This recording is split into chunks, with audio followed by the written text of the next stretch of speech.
It was late in Baltimore. The kind of night where silence feels heavier than sound. The kind where even the air seems to wait, holding its breath. I stood in my kitchen, just me, the faint hum of the refrigerator, and the dim orange glow of a streetlight pressing weakly against the blinds. My husband was gone again.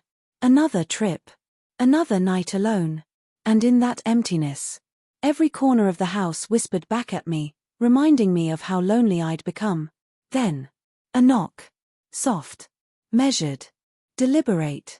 I froze, the sound crawling beneath my skin. Who knocks at midnight? When I opened the door, it was Marcus, my tenant. 25. Confident, but gentle. His voice polite, but his eyes, they carried something else. Something unspoken. He said his faucet downstairs wouldn't stop leaking. Just a simple request. Just a reason to stand there at my door. But I saw it in him. The same hunger I was trying to hide in myself. I invited him in. Told myself it was harmless. Just a tool, just a quick fix. Yet somehow, we ended up at the kitchen table. At first, the silence was casual. But silence can shift. It can become a weight between two people, pressing closer, daring someone to break it. His eyes lingered a second too long. My laugh was too nervous. And his smile told me he noticed. Before I go further, let me ask you something. Where are you watching from tonight? Drop your city in the comments below, because I love knowing just how far these stories reach. Now, back to that night. I passed him a glass of water. Our fingers brushed. And my whole body reacted as if I had touched fire. He leaned closer. Not much. Just enough for me to feel his warmth. The quiet pull that shouldn't have been there. I told myself, don't lean in, Janelle. But my body wasn't listening. The conversation blurred. The walls seemed to fall away. All I could feel was him, his hand grazing mine again. This time, I didn't pull back. I let it linger. I let him hold it. And in that stillness, he tilted toward me. Hesitant. Careful. Giving me every chance to stop him. But I didn't. Our lips met. Soft. Questioning. Every kiss felt like a secret I had been waiting years to tell.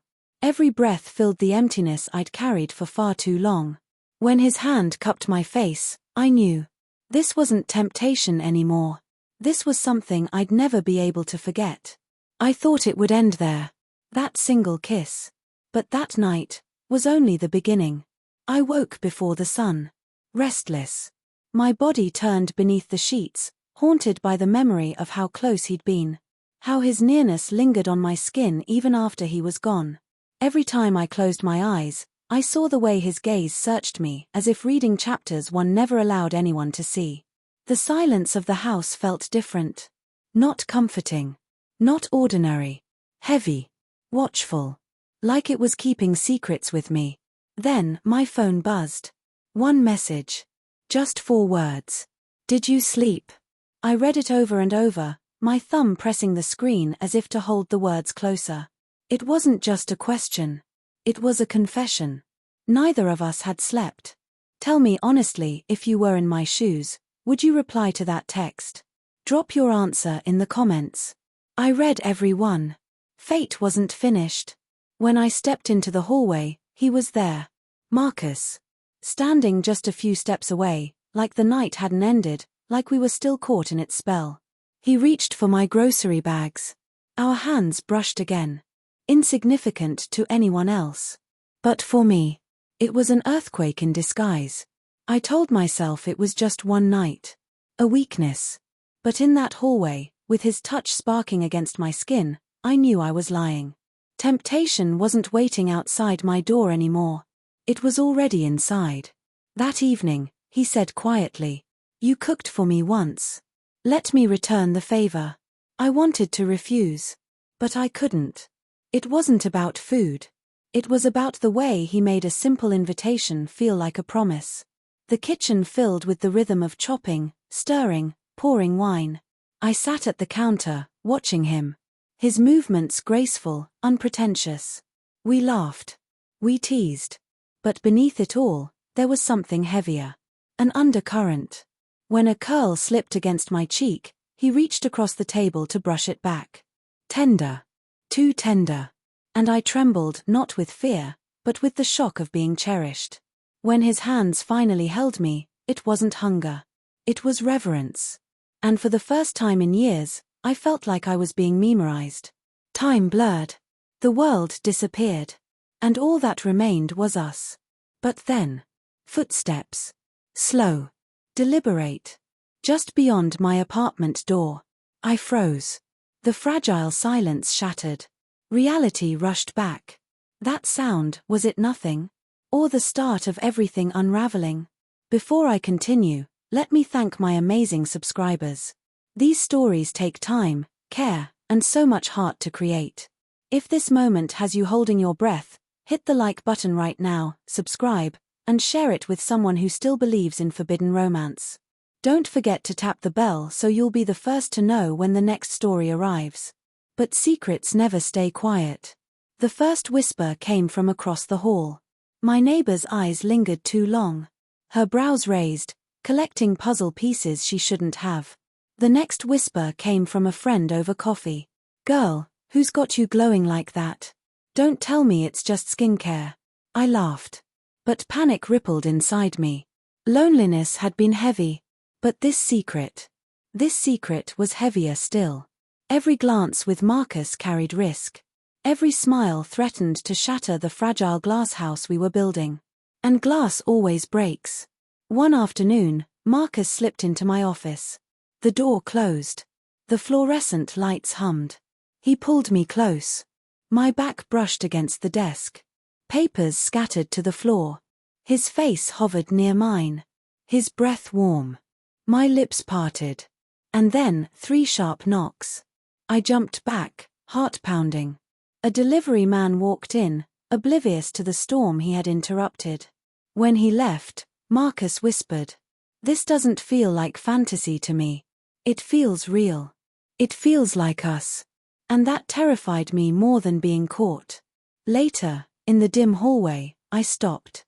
Because at the far end of the corridor, we weren't alone.